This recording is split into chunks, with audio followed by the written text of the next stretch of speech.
The new numbers come on the first weekend of Governor Sisolak's stay-at-home 2.0 request and days after the governor announced he tested positive for COVID-19.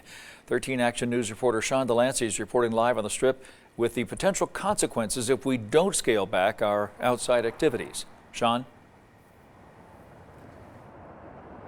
Yeah, Dave, it would be hard to argue that Nevada or the United States as a whole are close to getting this pandemic under control. More than 11 million cases have been recorded nationwide since March.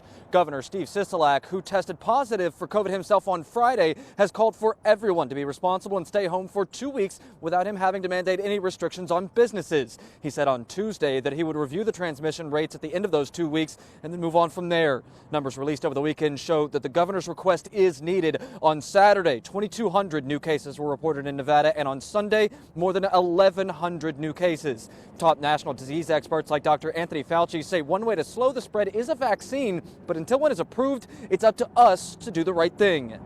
We can't just wish it happening. We've got to get the vaccine, it's got to be deployed, and we can't abandon fundamental public health measures. Fauci says the distribution of a vaccine to most people isn't likely until April of next year. In the meantime, local health officials and Governor Sisolak are urging that if you do have to go out, wear a mask, socially distance, and practice good hygiene. One thing that Sisolak has stopped short of doing during this pandemic is issue a travel advisory as we are entering the holidays. One thing that other states, our neighboring states, have done. I'll tell you about that coming up in a half an hour. But for now, Sean Delancey, 13 Action News.